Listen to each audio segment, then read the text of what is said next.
Hello, my name is Piers Starr. I'm a queer neurodivergent live performance artist based in Liverpool. I'm white and identify as non-binary. I'm sitting on a chair. Behind me is a white background. My eyes are blue and I have a brown stubbly beard. I'm wearing a black woolly hat, black t-shirt and red shirt over the top. I have 2 earrings in my left ear and 3 in my right. I also have a nose piercing. My live performance artwork has explored themes such as heteronormativity, the restrictive nature of institutional frameworks, and my experience of being a child of deaf adults. I also run Drip Liverpool, a platform supporting radical and experimental performance art. As part of Drip Liverpool, I've been producing Spill Your Tea, a quarterly live performance art event supporting artists locally, nationally, and internationally. There is a misconception that all dyslexic people experience the same difficulties. This is not the case. No 2 dyslexics will have exactly the same experience. In this video, I would like to share my experience of dyslexia. Both of my parents are profoundly deaf British Sign Language users. I struggled immensely during my formative years of education. At this point, I had undiagnosed dyslexia and was expected to function in a neuronormative environment. I always felt like an underachiever. I was expected to complete work at home, but my parents did not understand written English. This, coupled with my undiagnosed dyslexia, often left me falling behind with my work and being ridiculed and punished by teachers. I left school without any GCSEs. I struggled throughout my education, apart from a spell on 2 college performing arts courses. But when I went on to drama school, however, I struggled to keep up. I became ill with anxiety and eventually left the course. My experiences discouraged me from engaging in education until I was in my late 20s. I decided to give it another chance. When I started my bachelor's, I struggled once again with the academic demands of the degree. I received feedback from tutors about contextual reports such as an interesting statement with supportive and relevant referencing, but it does read quite awkwardly and disparately. It was at around this time I was speaking with another student who had dyslexia. I realised that the difficulties that she had experienced with her studies resembled my own. I decided to explore whether I had dyslexia, and at 30 years old I was diagnosed. I actually cried in the assessment. It was a relief. I finally understood why I had been struggling all my life. When I informed my course leader of my diagnosis, he said, "I wondered if this might have been the case."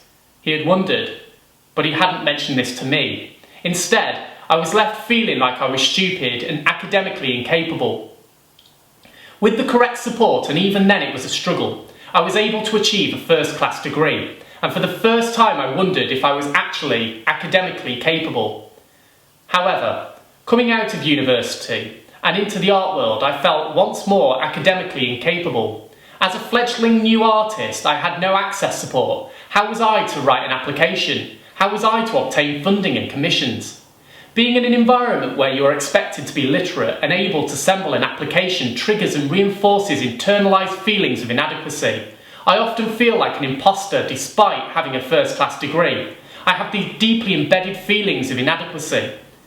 Ableist narratives look down on people like me who have disabilities, and these feelings have left me feeling like I'm not good enough. As an artist, I don't have the same level of support day to day as I did when I was at university. I have had to work extra hard. I've had to develop strategies to get by. In a pre-COVID world, I found networking to be my fundamental tool to connect with art world professionals. I began asking for face-to-face or telephone meetings with commissioners so that I could talk to them.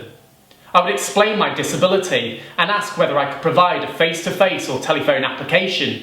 Some welcomed this. However, some responded by saying things such as, "We're not able to offer a telephone application as this could create an interview type situation, which is not the style of application we are offering to other applicants. However, we are more than happy to receive an audio recording or a video up to a maximum of X minutes." More and more commissioners are implementing the video or audio recording option. However, personally for me, the very notion of producing an audio or video recording creates anxiety. I also personally find pre-prescribed timeframes on an audio or video recording counterproductive. I understand the rationale of wanting to make the application process fair, but it doesn't work for me, and quite frankly it's not inclusive. You cannot fit round pegs in square holes. My dyslexic brain goes sideways. Due to the time limits imposed, my dyslexic brain is provided no space to work in the amazing way it does. I have to conform to neurotypical narratives, where there is an expectation to be concise. So that I can fit into the square hole, I then end up having to write a script.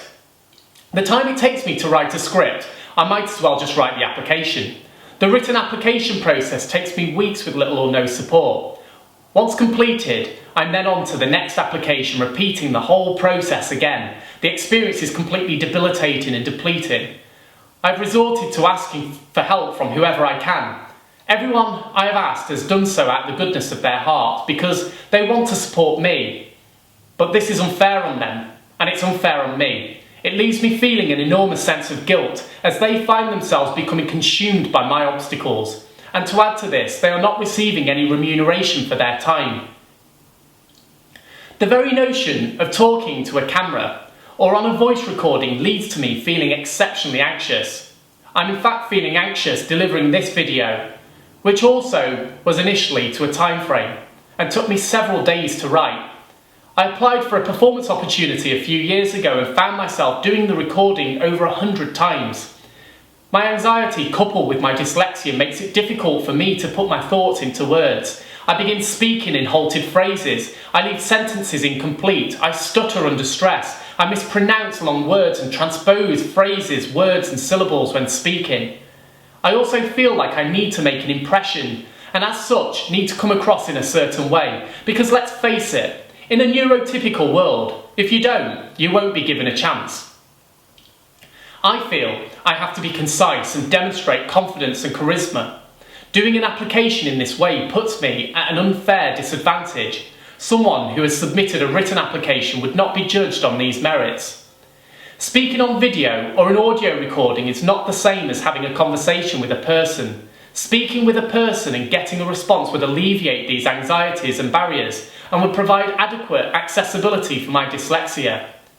Through the live art platform I run, Drip Liverpool, we have put a lot of time into thinking about accessibility and inclusivity. Drip Liverpool provides telephone, face-to-face and audio and video recording without a time constraint. We also provide written applications and an option for the artist to tell us what works best for them.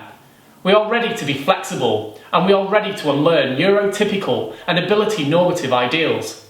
We understand and champion that people are diverse and with that we respond with a diverse range of options. We are ultimately judging the required criteria as set out in the application and as far as we're concerned, no one is treated more favourably than anyone else. In a world where we are increasingly relying on the digital, and in particular right now, in amidst a global pandemic, networking with commissioners has become much harder. There are no events to attend in physical spaces. The online events do not often provide the opportunity to chat and network with people. And even if they do, it is difficult to have those more in-depth conversations you would in the physical space. It is now where the telephone calls and face-to-face Zoom conversations have become critical to my practice.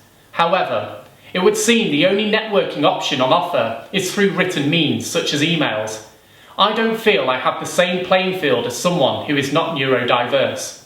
To summarise, I feel that in order to change the ongoing imbalances with regards to accessibility in the arts, organisations need to make space for more neurodiverse, deaf and disabled people to be at the centre of decision-making processes rather than decisions being made about what works for them by people who do not themselves have disabilities.